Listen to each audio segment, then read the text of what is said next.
Hello and welcome back to the political debate that is not shut down and for whom a clean CR refers to the fact that Chris Rock did not take any Saudi money. It's not even mad. Today we speak of free speech for me, but not for you, and maybe not for NYU. Trump, has he run out of luck on the shadow docket? And what can you say about Charlie Kirk that hasn't already been said, but also won't get you fired? As we do so, we promise to uphold our reputation for refutation while at the same time vowing not to be not even mad.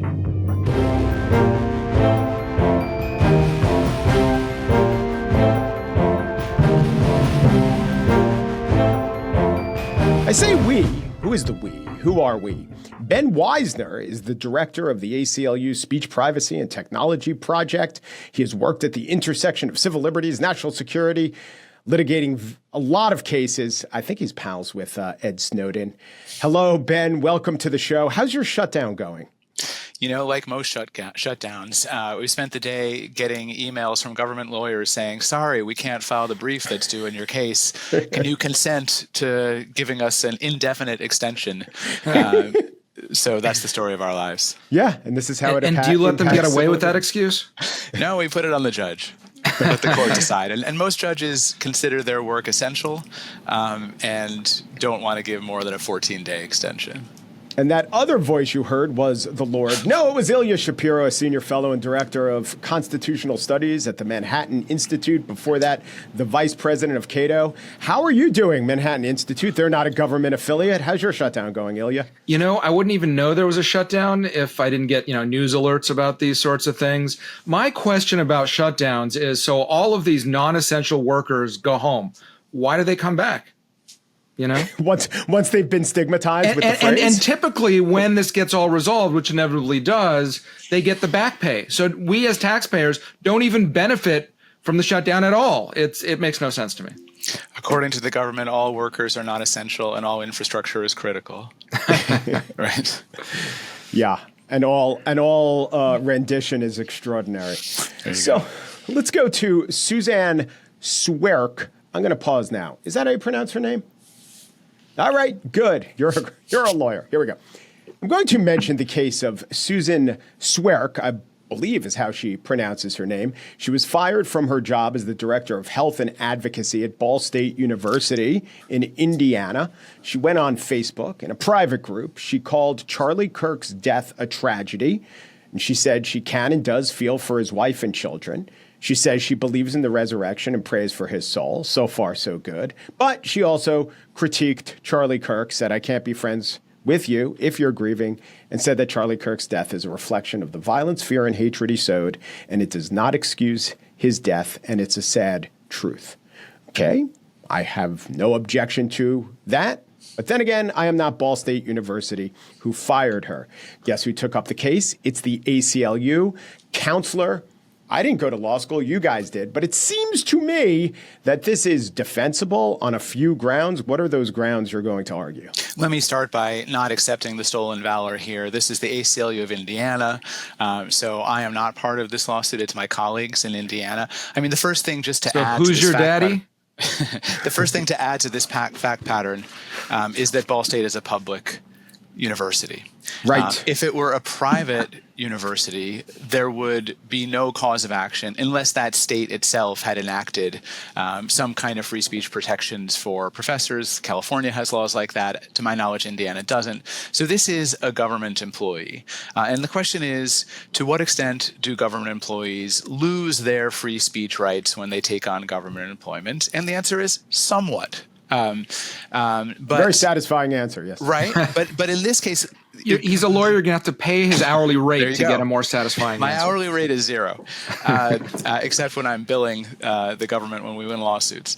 The question is, was she speaking on a matter of public concern? and I think everybody would agree that the questions around Charlie Kirk's assassination were being debated and I think no one would disagree that her speech was on a matter of public concern.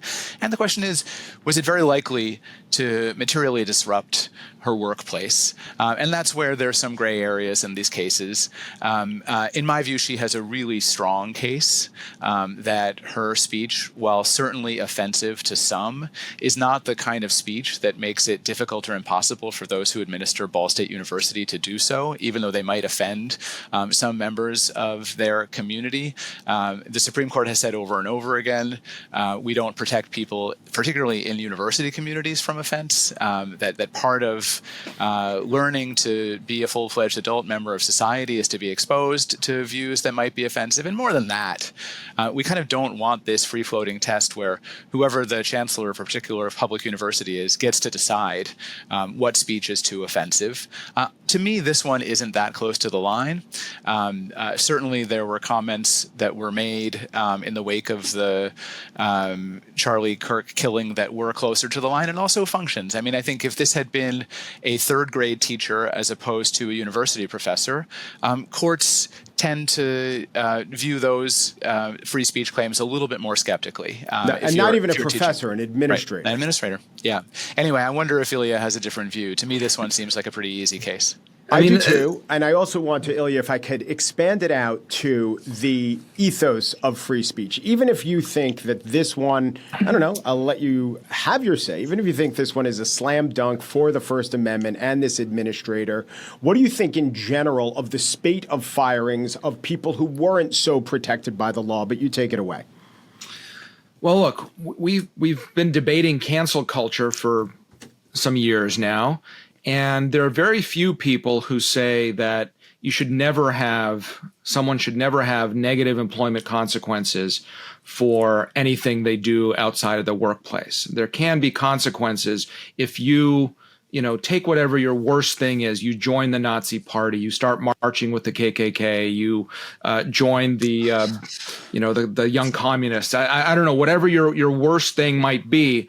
And this is someone who's working for a private company, that might be anathema, a bridge too far, like all of the big New York law firms, for example, that said that they're not going to hire students that supported Hamas in the wake of its attack on Israel coming up on 2 years since that. I don't think there's anything wrong with that. There's a problem when someone gets disproportionately mobbed for views or positions or affiliations that are within the Overton window of what used to be called polite society, kind of the mainstream of society. That's where, and this is all accentuated by social media and the internet and all of that, that's where cancel culture starts becoming a problem. Now, there are a lot of gray areas, which is why we lawyers get paid a lot of money, whether directly in billable hours or indirectly through salaries or collecting on civil rights judgments or what have you. And that's because, Ben mentioned one, public versus private sector. There are also contracts involved, whether collectively bargained ones in either the public or private sector or just, an employment agreement. Jimmy Kimmel, which I'm sure we'll get to, is more of like he has a contract, and I'm sure there's a morals clause there.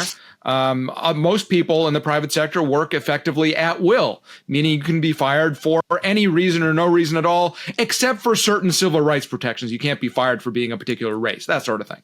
But in terms of to get it back to what you were asking, the First Amendment ethos, I don't like it when people have negative consequences for just a view that someone else doesn't like. Not the KKK, not the communists, not Hamas, nothing extreme like that, but just, you're a Yankees fan, I like the Red Sox, no, you're going to be fired. This is somewhere in that gray area in between. And, she's not a professor, so we don't have to talk about tenure. We also don't have to talk about the difference between intramural and extramural, outside the classroom kind of speech. And also, she was apparently doing this in private, and that was screen capped. So there's all these other expectations as well, nuances here. But I'm not an absolutist. And people ask, are you a First Amendment absolutist? Because I do defend a lot of free speech stuff. And I'm like, no, I like where the First Amendment jurisprudence is. And the Supreme Court does not say that all speech is absolutely protected. So similarly here, I'd say I have my lines, and we can argue about whether, where your lines are, but I think there should be lines. You think this is I just want to be clear, you think this is a gray area and not a slam dunk for free speech and the employee? In terms of the moral judgment about it, or oh, okay, yeah, no, I mean the legal case, yeah, I think I'm with Ben, but in terms of you were asking about the free speech ethos, and I don't mind social stigma or people call out culture. Again, as long as it's not like mob behavior on some little store clerk that, expressed some view that used to be the view of everybody until yesterday, that sort of thing. And to be clear, sometimes free speech law and free speech values are in opposition to each other in this context. And let me give you an example.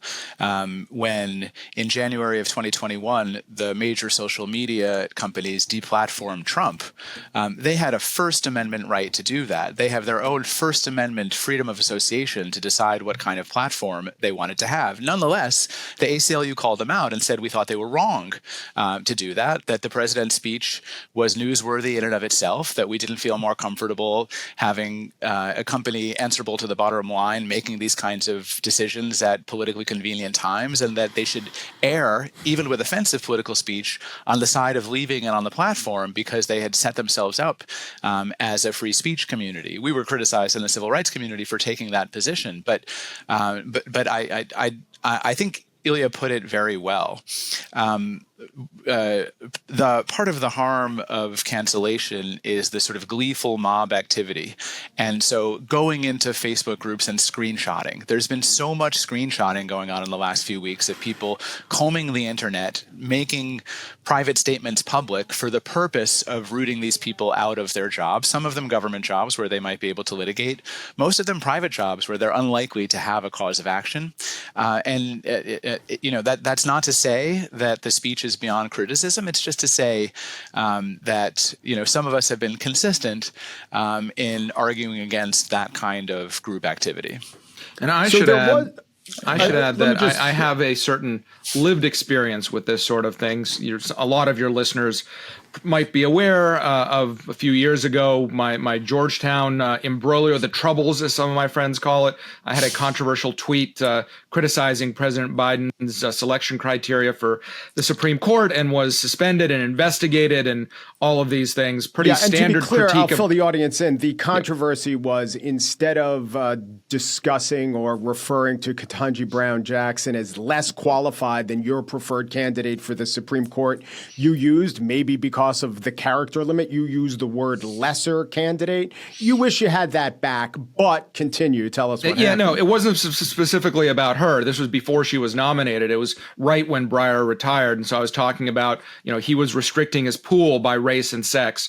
And I thought, well, if I were a Democratic president, I would pick someone else, but off the bat disqualified because, and so we'll be left with, what I called a lesser black woman. And that ignited the online, my ideological enemies ran with that and so forth. It was, it was a standard critique of affirmative action phrased poorly, which I admitted right away. And anyway, so that's in addition to my kind of legal practice and commentary on these issues. I was touched by all of this personally too.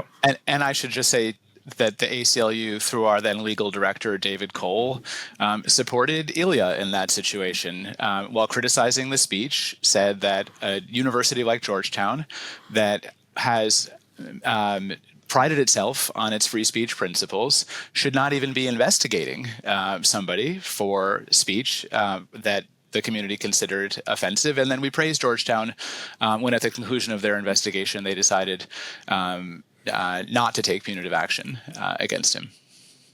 Yeah, but no, not yet, but that's good that you did that. As Ilya, I'm sure, could fill you in. From what I understand about it, Georgetown did kick it over to an investigatory body. This happened to me too. These things, I think there could be no other finding, but they also didn't full-throatedly, sotto voce, in any way I could ascertain, give any sort of noises about supporting free speech or the right of Ilya to say this or just the general idea of professors or people in the academy being allowed and, in fact, encouraged to have that opinion. And that gets to the ethos of free speech, too, I think.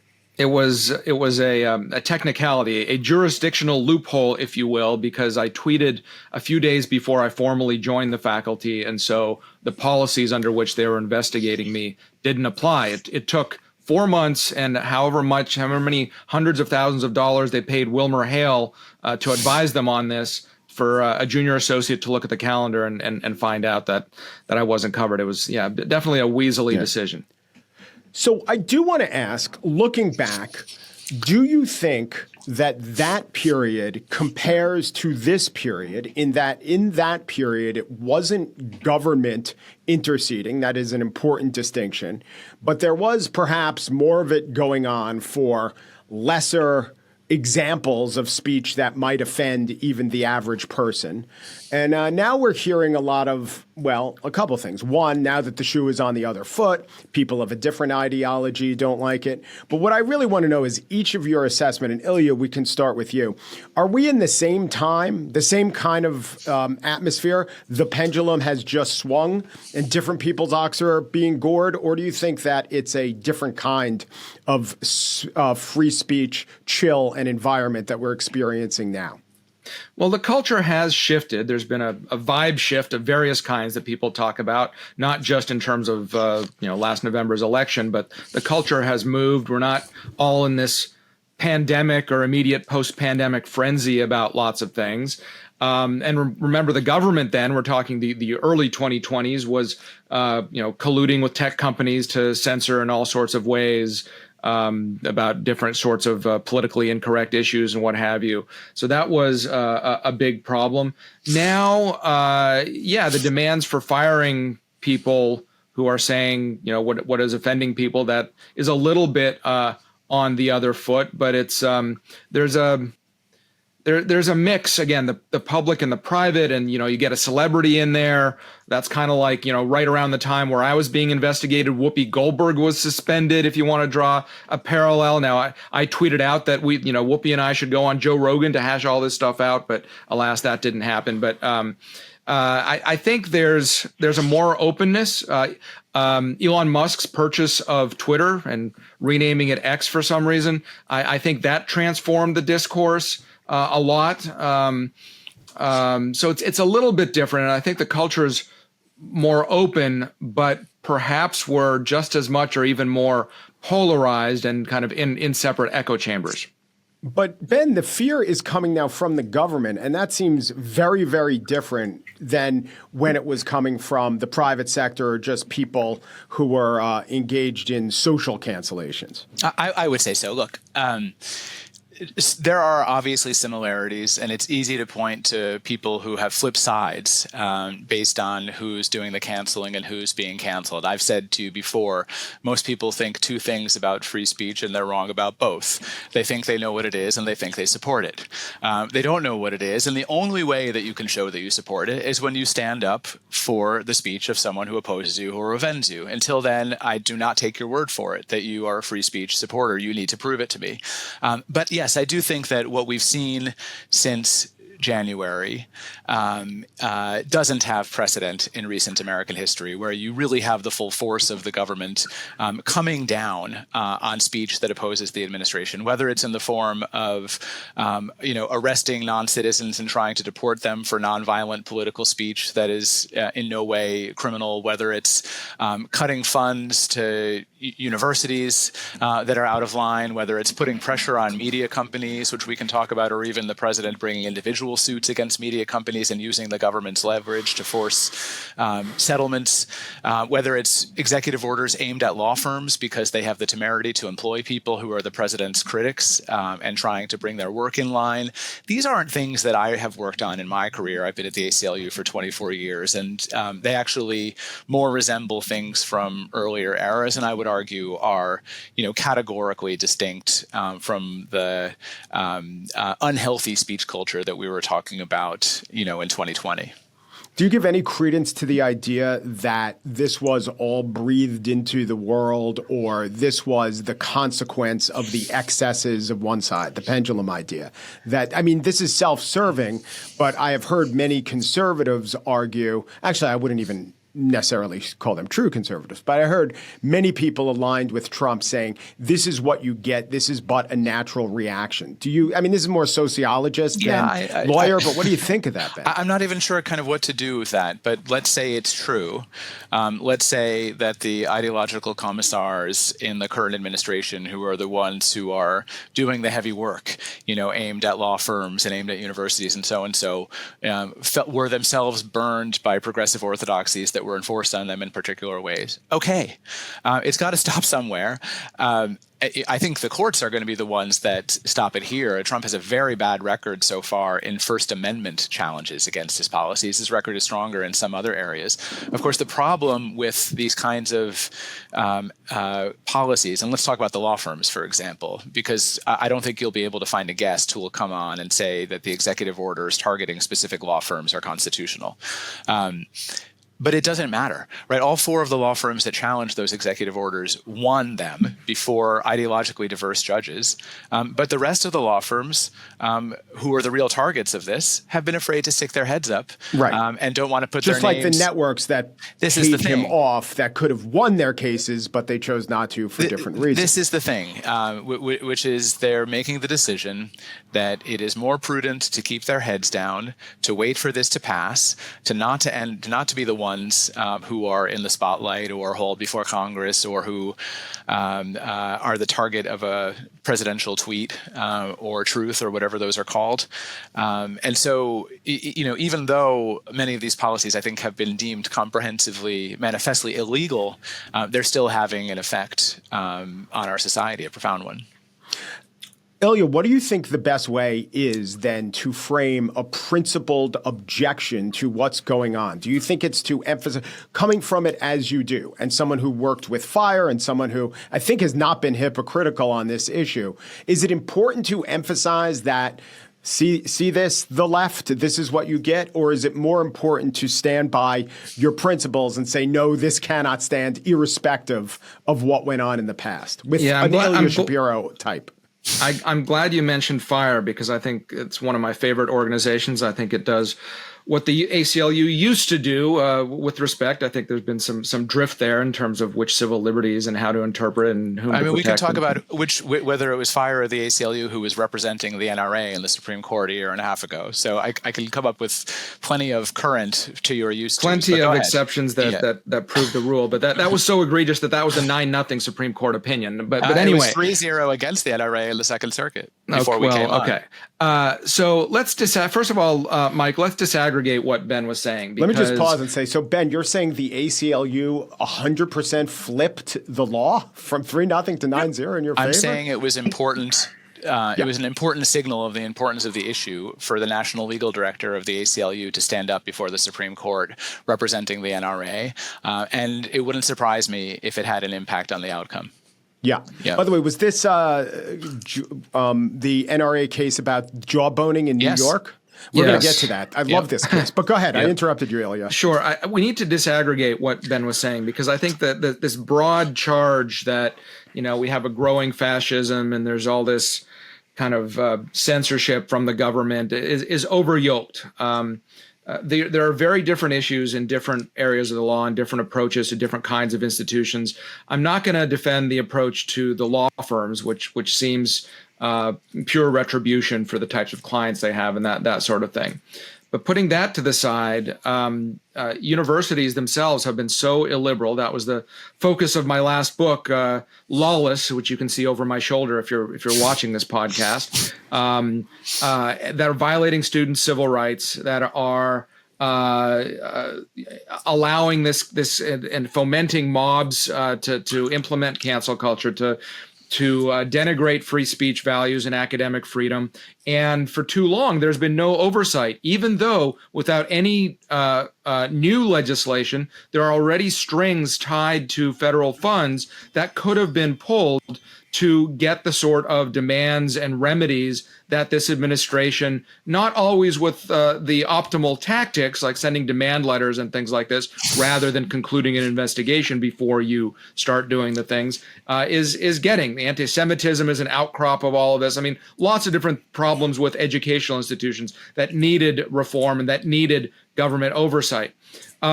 The pulling of visas is, and I disagree with my friends at FIRE over this, it's a pure immigration issue to me, because foreigners, and I used to be a foreigner, I've immigrated twice in my life. I naturalized in the U.S., 12 years ago now. Foreigners do have the same speech rights. You can't be punished, criminalized, prosecuted for your speech, but there are certain standards, ideological standards, screens for getting a visa. And those screens do not go away just because you're in the country. So you can't be prosecuted, but if all of a sudden it turns out that you are a secret supporter of Hamas or the Nazis or the commies or whatever, then I think it's absolutely correct to pull those visas. And the question is, are the right procedures being followed? Are you indeed, we can talk about the details, but I don't see a problem with enforcing those ideological screens without having a First Amendment issues. And we could go on. I mean, you go bit by bit in terms of all these different kinds of critiques. Some are valid, some are a blunderbuss approach or a bazooka approach where a scalpel is more necessary from the government. But some of these, I think, are overblown kind of resistance type critiques. Could I just ask, when you say that visas are purely a question of foreign policy, or what was the phrase you used? I don't want to misquote you. Immigration law? Immigration law. Does that mean if the government, and I'm not going to talk about Khalil Muhammad, the Columbia student, I'm going to talk about... By the way, he has a green card, so that's not a visa issue, but go ahead. Okay, I'm going to talk about... That just means he gets more processed. The underlying standards are the same. But I'm not going to talk about him. I'm going to talk about Ramisa Ozturk, who wrote an op-ed for the Tufts paper that was co-signed with other people that just expressed the sense of the Student Senate that Israel did something wrong, something like this. Would you say that because it is an immigration issue, there can be no discretion, there should be no consideration of the actual sentiment expressed that gets a visa revoked, Ilya? So the problem with her case is that it wasn't relying on the explicit ideological screens in the INA, the Immigration and Nationality Act, about material support for terrorism or supporting the violent overthrow of the government, all of these sorts of things. It was instead based on authority given to the Secretary of State. And that kind of discretionary, sometimes arbitrary authority does give me pause, because then, it all depends on the views of one person and whether he or she is offended at any given time. I would much rather the government make the case that you violated this thing. You are expressing views that are inimical to our body politic as legislated by Congress in the INA. Marco Rubio says is a weaker read on which to frame a visa revocation. Yeah. So as promised, can I ask you then about jawboning? I'm very fascinated with jawboning. Is this a wrong, and to define it, it's when the government talks to a body that it regulates, or I guess potentially a citizen, saying comply or pre-comply or else we'll bring the force of the government down upon you. So on it the one usually hand, involves an intermediary. So in the case of Jimmy Kimmel, the government's not censoring Jimmy Kimmel. It is arguably putting pressure on Disney, ABC. In the case of the NRA, the government isn't censoring the NRA. It's saying to its banks and insurance companies, nice company you have there. Isn't it a shame that you do business with the NRA? That's what makes it jawboning. Right. Or in the case of social media, saying we have regulatory authority over you. If this is what they said, we would really appreciate it if you took down that COVID misinformation. So those are all First Amendment cases, and I think the idea of jawboning actually goes back to the 19th century, but it existed and was popularized by John Maynard Keynes or John Kenneth Galbraith writing about it during the Johnson administration. But should we look at jawboning when there is a First Amendment consideration as a wrong? Because I used to think of it as the way the government could extend its power softly, but maybe I'm thinking about it wrong. I think depends. go ahead. Sorry. Yes, we're going to say the same thing. The legal standards are unclear, and I think probably need to be updated for the digital age, because the quintessential case, I think, is from the 50s called Bantam Books, about a cop going into a bookstore and saying, "I don't like these books," and that sort of thing. Nice story you got there. Wouldn't want you to run into legal problems. In the digital age, it works a little more subtly. And it's not clear what the standard is going to be if and when the court eventually decides that. But there has to be at least some sort of cooperation, collusion. Not coercion is bad enough, but I think collusion should be proven as well. Not just, the government wants something done. The executives at Facebook are just ideologically aligned. It's not that they have to be told what to do. They're more than happy to do it because they just think the same way naturally. That's not necessarily a government violation. And so the factual discovery in the litigation would have to discern if there's government direction or the private party is acting as an agent, which does then become problematic. Mm-hmm. My view is that there's no problem with government officials stating their opinion or saying, we wish this speech were not on this platform, or we don't like this comedian. The problem becomes, there's two problems. I mean, one is when it's accompanied by a threat. And the other is when it's happening secretly. I mean, so much of this could be resolved if Congress would just legislate that these conversations have to be transparent, so that if the administration goes to a social media company and says, "We want you to take this speech down," we all see that in plain sight. I don't mind Biden or Trump at the podium saying, "I hate that speech." We're all seeing it, and we can judge them. There is political accountability for the speech. What is more nefarious is when they have private conversations with them that are not visible to the public, where there is direct or implied regulatory threat, and where it's very hard to measure what's coercion and what's collusion. So we got a resounding victory in the NRA versus Lulo case, where the court, sort of very clearly said, if the NRA's allegations are true, that officials in the Cuomo administration really did put pressure on banks and insurance companies not to work with the NRA because of their political speech, that's a First Amendment violation. I agree with Ilia that the social media context is a lot murkier, and you can read the record. The Supreme Court also considered but didn't decide a case about social media jawboning. And how do you Murthy, I think. Yeah. So how do we read the fact that when the FBI approached a social media company with a request, half the time they complied with that request, and half the time they didn't? I mean, you could say that's evidence that they were coerced half the time, or you could say that's evidence that they exercised independent judgment 100% of the time and agreed half the time. It's a very, very difficult one. I think the best resolution to it is probably not judicial, but it's probably legislative, to say that the FBI should not be going to these companies in secret, subject to whatever national security exceptions are needed, but should be making those requests publicly with accountability. What's interesting to me is I never really considered the Trump tweets against Rosie O'Donnell, which were publicly blasting her, that the saving grace was he was publicly blasting her instead of just doing it in private. Now, I know he started to do that as a candidate, not a president. But this was one of the reasons why we thought it was wrong to kick him off of social media. Is it better if the president is only communicating with the public through his PR flacks, or do we actually see a fuller version of him if he communicates by himself through Twitter? By the way, Trump's tweets formed critical parts of lawsuits that we filed against the Trump administration. I think there was really a benefit when he explained the motivation for his policies, even if it offended people. And I've never been a believer that the way that you save democracy is through information hygiene. So last First Amendment or free speech question. I'll read the headline. This is from the Free Beacon. NYU axes Federalist Society event scheduled for October 7th, citing security concerns. Would it be possible to host Mr. Shapiro at another date? We have the self-same Mr. Shapiro here. What's the issue here, Ilya? You were disinvited because they couldn't protect you? Yeah. Oops, I did it again. I was scheduled to do a book talk on Lawless, the Miseducation of America's Elites. I think that's at 40% off on Amazon. You can get a good deal. Before you clarified, I thought you had written a biography of Xena the Warrior Princess. Now I know it's a different Lawless. But yeah, that'll have to be the sequel or the movie adaptation. And we scheduled it for October 7th.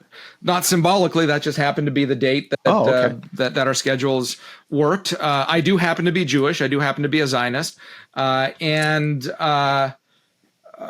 somewhere along the way, the administration started being hinky to the student organizers of the Federalist Society chapter, saying, there's going to be protests. We can't. There's security concerns. Then the story kept changing. Oh, we're not allowing out any external speakers that week, which is a lie. They have their own conference. The Federalist Society itself was approved for a different outside speaker the very next day. Okay. So all of this, that's maybe a point in their favor in all of this. There's not Federalist Society oppression. I think it shows that the first reason given was the real reason, that it was a heckler's or an assassin's veto of the protesters. Not that I was specifically, they thought, oh, I've spoken at NYU before, including during the Georgetown troubles. They know how to handle these things, but apparently on October 7th, it's too much. And so they decided not to do it. And we're hosting an alternate event not far from NYU's campus. 2 federal judges, Roy Altman and Lisa Branch, are flying in. Nadine Strawson, former head of the ACLU, joining me, and we're going to discuss campus speech issues, anti-Semitism, and some of this other stuff that we've been talking about as well, no doubt.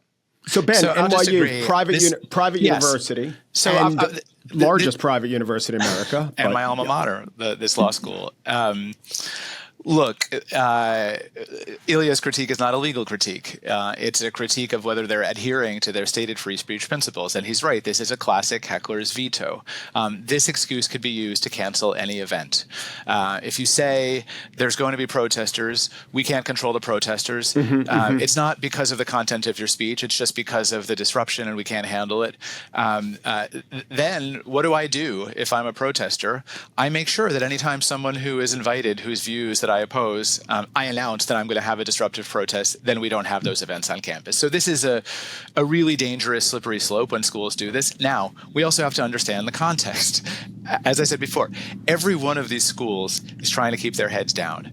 The dean of NYU Law School, the president of NYU don't want to be the next ones hauled before a congressional committee to answer for their conduct in one of these episodes. And so they're hoping, maybe if we don't do it on October 7th, it won't be noticed. But guess what? They're getting noticed now. This is the thing. This is a lose-lose for them. It's absolutely the wrong decision. Could just enforce their own rules, and if the protesters are being disruptive, have them kicked out and arrested and expelled.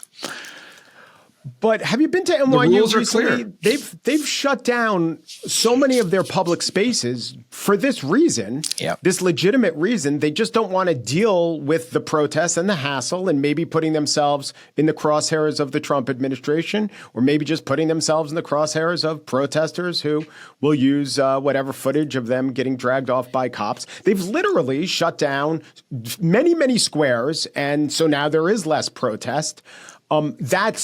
I would say that's not a salutary development, but it does seem to underline that it's a legitimate concern where they're not just cherry picking Ilya. They're doing it with big, huge plazas all over Lower Manhattan. We've seen a real-time experiment being run since October 7th, 2023, of different kinds of leadership at different institutions. And at places like the University of Florida, when Ben Sasse was briefly president, at the Vanderbilt, where they simply enforce the rules, kick out the students that occupy the buildings and so forth. The problem doesn't happen, doesn't recur. Places like Columbia, where they give in to the students, you have, the mess that existed for a greater part of a year. It's just about leadership. When something like this happened at Stanford Law School, when students disrupted an event featuring a conservative federal judge, certainly within a law school Overton window, as Ilya would put it, the then dean of the law school, Jenny Martinez, wrote what I thought was a really extraordinary letter, essentially saying how these communities have to function. And you can protest an event, but if you disrupt the event so that others can't hear it, you're not only violating the norms of the community, you're violating the speech rights of the speaker and the listening rights of the listeners. And so I don't disagree with Ilya that, I don't know about expulsions, but certainly schools shouldn't tolerate the kind of protests of speech events that operate as a veto and result in students not being able to hear speakers who they invited. What do you think of the administrator in the moment at Stanford coming in and asking or posing the rhetorical question?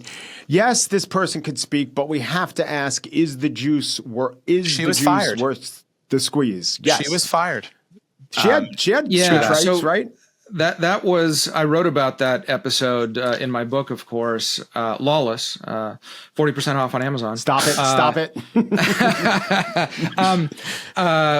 So Jenny Martinez, the then dean, who's since been promoted to provost, I agree that her memo is the best recent exposition of free speech values from a university official, but she said she basically threw that DEI dean under the bus, saying that was DEI done wrong. DEI done right is concomitant with and enhances our freedom of speech. And I don't buy that. I think, and this is getting farther afield from what we've been discussing, but with respect to diversity, equity, inclusion. I love those words. I love what they mean, what they actually bring to the table. But as practiced by what I've called the diversity industrial complex, they undermine classical liberal values of free speech, due process, equality under the law. They're simply untenable in any kind of higher education context. But that's separate from the free speech stuff. Yeah, if Martinez's explanation of speech, of both the ethos and the rules were adopted and enforced across the board,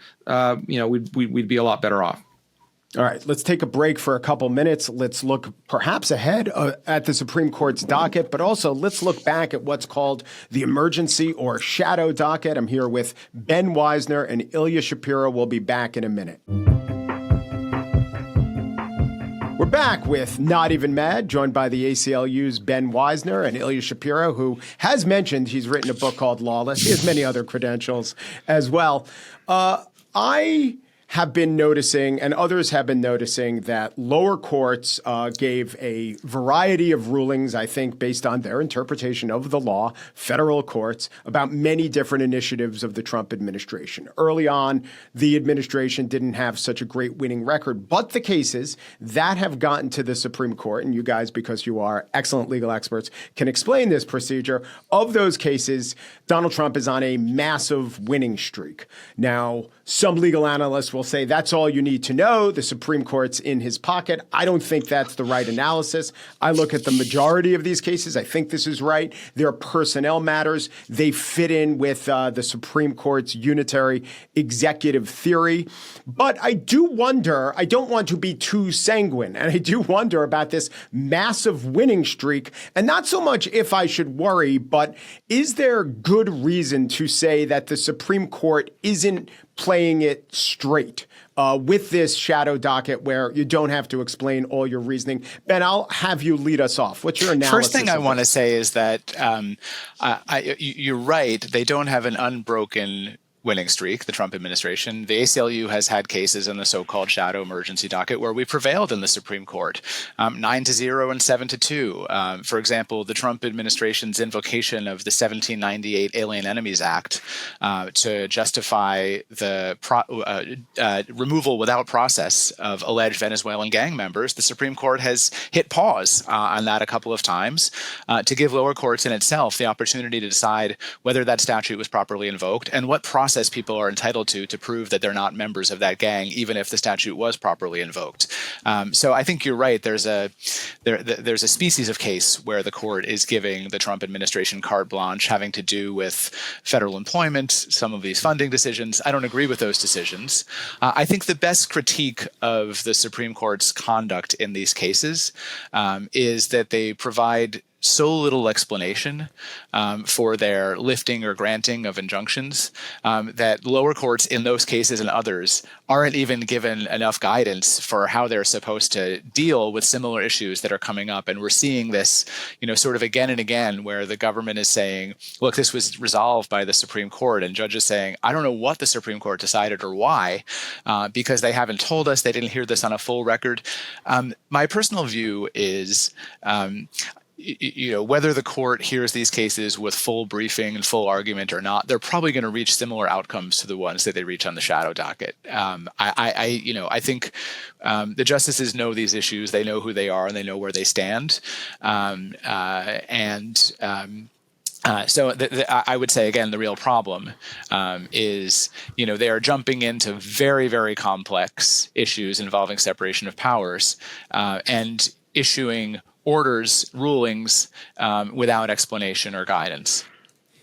But you're also saying if they did give further explanation, we wouldn't get different rulings. That's my view. Maybe that wouldn't be true in all the cases, but I don't know if Ilya has a different one.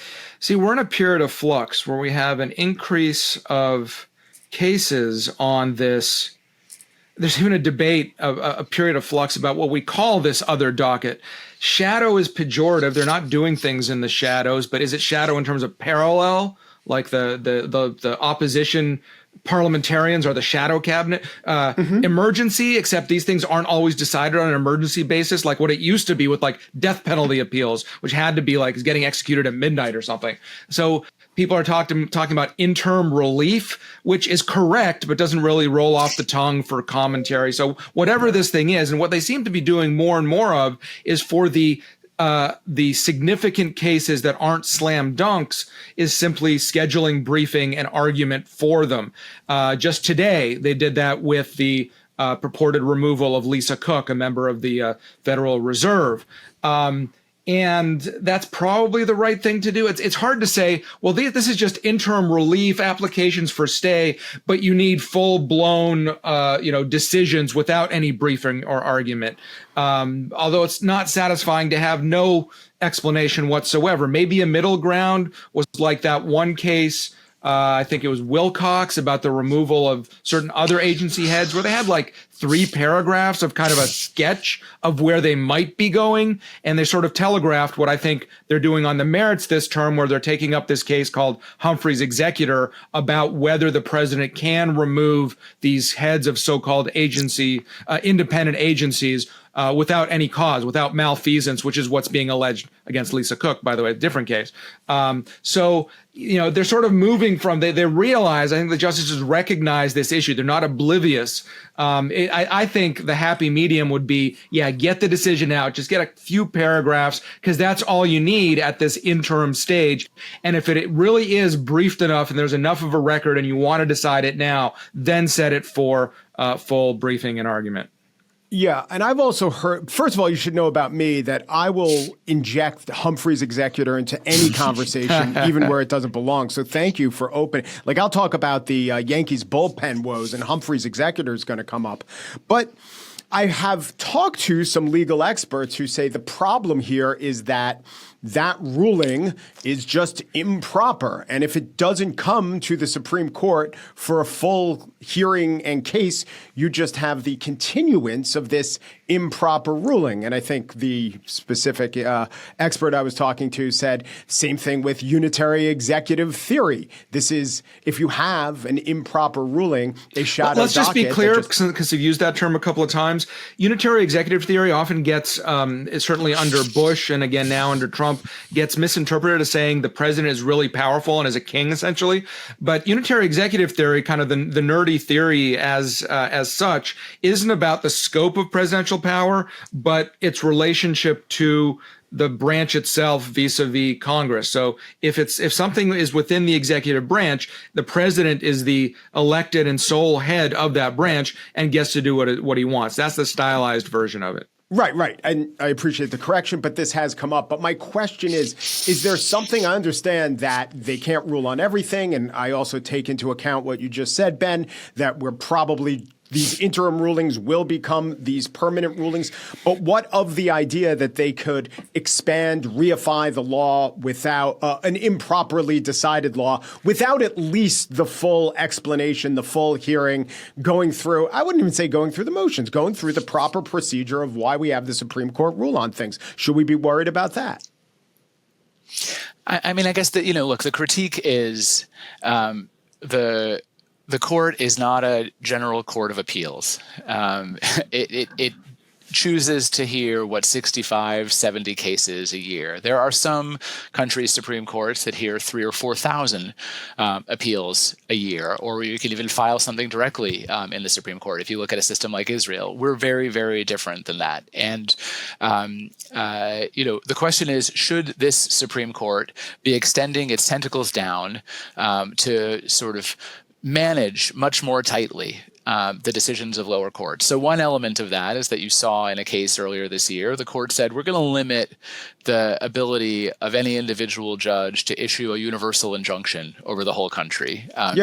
That's not something this was something the Biden administration had talked about as well. Sure. It doesn't necessarily favor one side or the other. Correct. This thing, I mean, you had conservative groups and states identifying one district in Texas where they knew they were going to get a particular judge and getting universal injunctions there.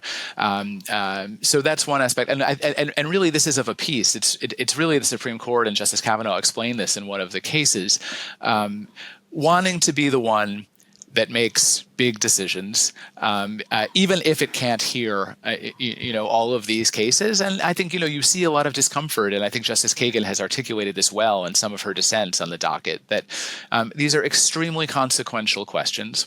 Some of these involve, whether the court is going to overturn a 100-year-old precedent. They involve weighty questions about the scope of the executive's authority versus Congress's authority. And the court should take those questions very seriously, and it shouldn't decide them off the cuff. It shouldn't decide them in any kind of preliminary injunctive framework.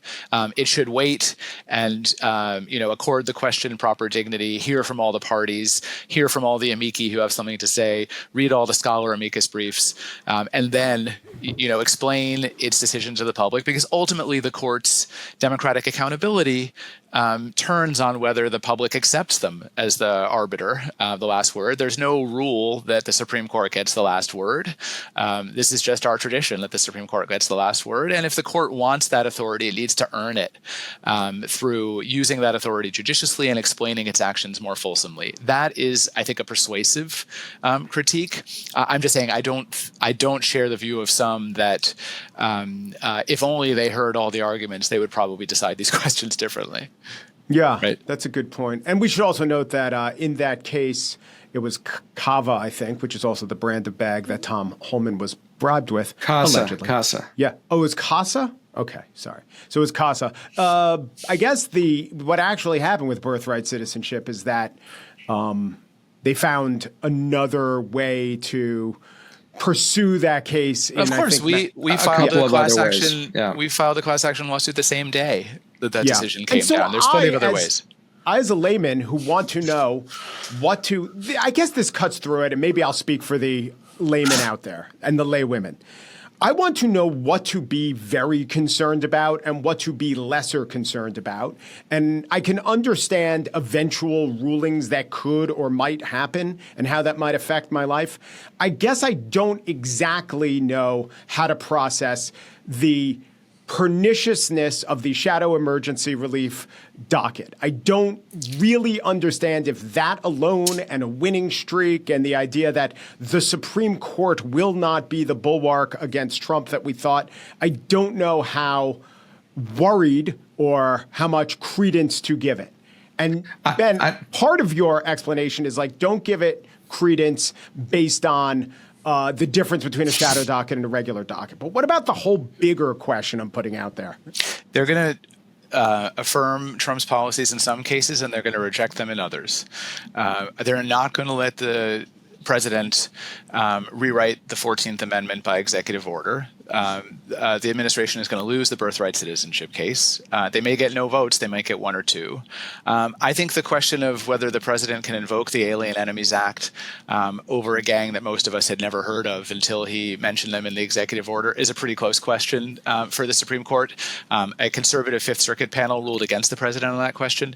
But even if they say the president can invoke the Alien Enemies Act against this gang, they are going to say that there is judicial review for individuals, that they can bring habeas corpus actions to say, hey, I'm not a member of that gang, and the government will still have to prove that. So it won't be this engine of mass deportation that I think the administration wanted. And then I think some cases the administration has, the Supreme Court has strongly signaled that it's going to side with the Trump administration's claims of broader executive authority, particularly over the executive branch.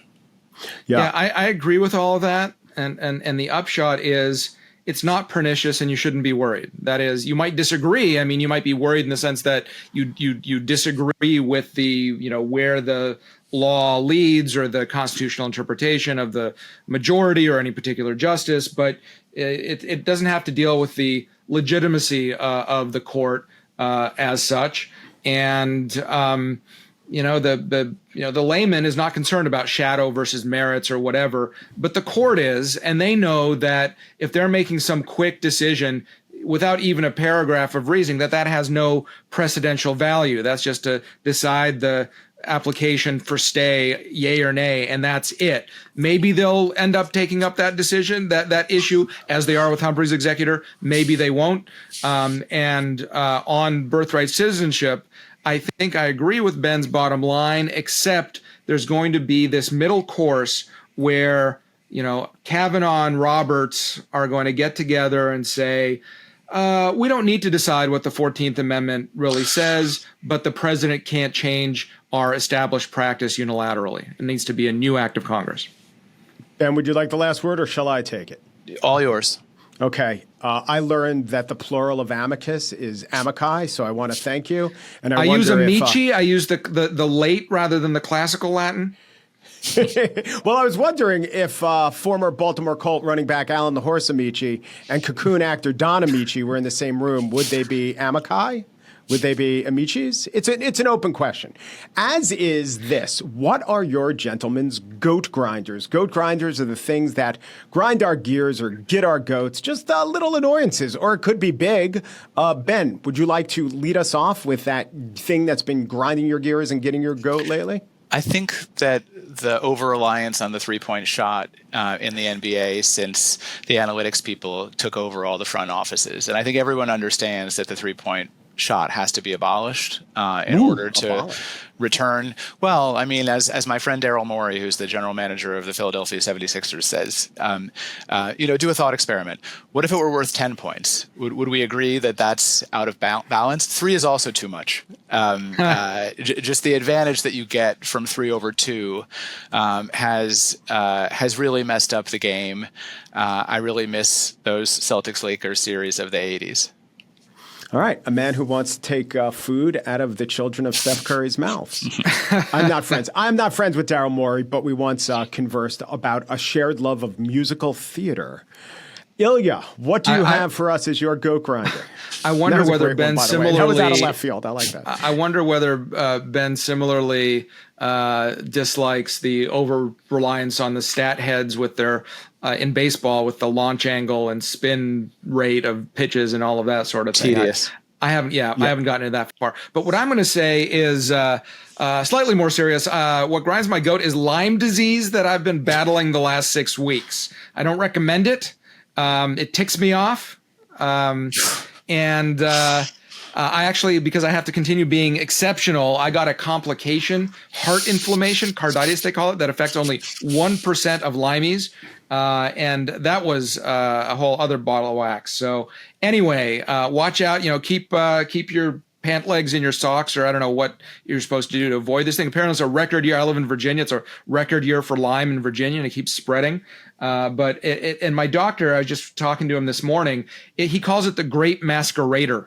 Like people have been misdiagnosed with cancer, with all sorts of things, when all they have is Lyme disease. He says the other great masquerader is syphilis, but I definitely don't have that. So you're saying that Al Capone was felled by Lyme disease? Is this what we're to believe? My goat grinder concerns one TV show. It's called Mid-Century Modern. I think it was on ABC. It stars Nathan Lane and Matt Bomer, and it was a bad TV show. And here's the goat grinder. I figured this out about a minute and a half in. I will play you the joke that told me all I needed to know about Mid-Century Modern. So we'll play the joke, and it's about I was on a plane, and there was an emotional support chicken, and there was an emotional support pig. There is not one element of that joke that isn't predictable, that isn't cliche. I knew the feather line was going to come. And also, it's overstuffed. And I hate an overstuffed joke. Murphy Brown used to always have these jokes. And Murphy Brown was a pretty good show. But every show, she would say something like, Cokie Roberts and I were jet skiing together, and we had to save Casper Weinberger, who capsized in his catamaran. Just these long, never-ending references to people who were supposed to be delighted with. And I would say this would grind my goat or grind my goat or grind my gears or get my goat for longer, except mid-century modern was, just like Ilya, just like me, blessedly not Ben, was actually literally canceled. Ben Wizner of the ACLU, Ilya Shapiro of the Manhattan Institute. I want to thank you, gentlemen, very much. Pleasure, Thank you. Mike. And I want you to say, we are not saying we're right, we're not saying you're right, but we are saying we're not even mad. And we'll play the theme song. And now I want to do this because I didn't ask you.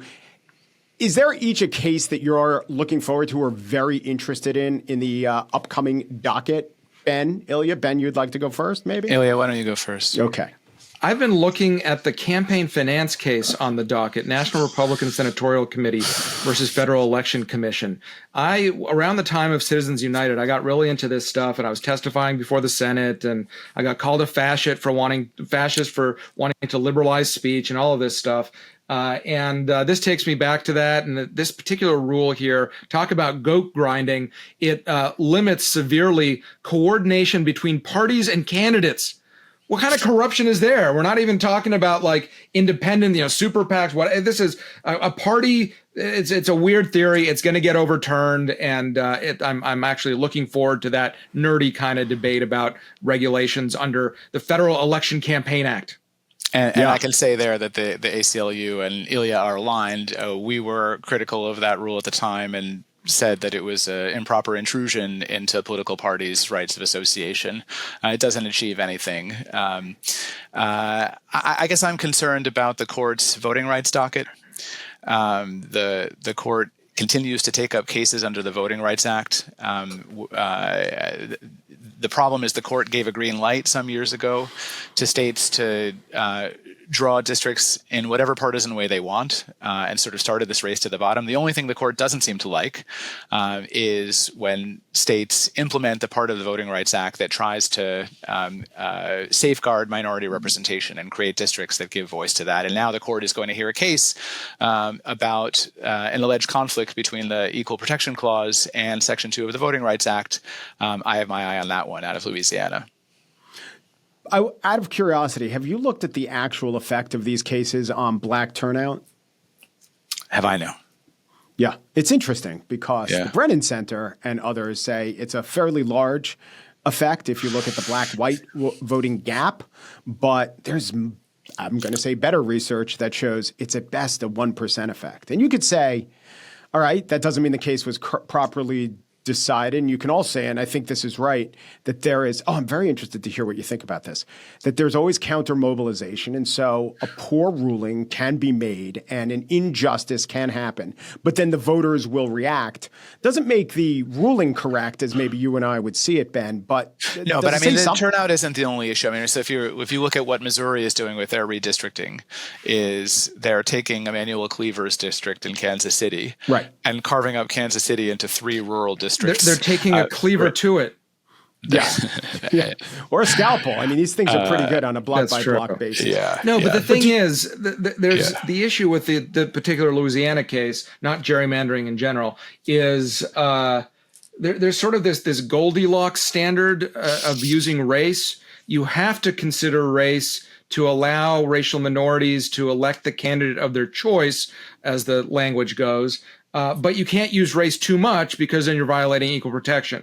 And it's under this case called Jingles. And it's just, I think the court is just frustrated with trying to police this Goldilocks thing. And as with partisan gerrymandering, they're going to throw up their hands and say voter dilution is what you're calling, what you're talking about, that we're just not going to police these voter dilution claims under Section 2 of the Voting Rights Act. My hope is that they take a look at the race to the bottom on partisan gerrymandering and say there needs to be some kind of standard here, because it's not helping anybody to have Texas fighting California, to have partisan majorities.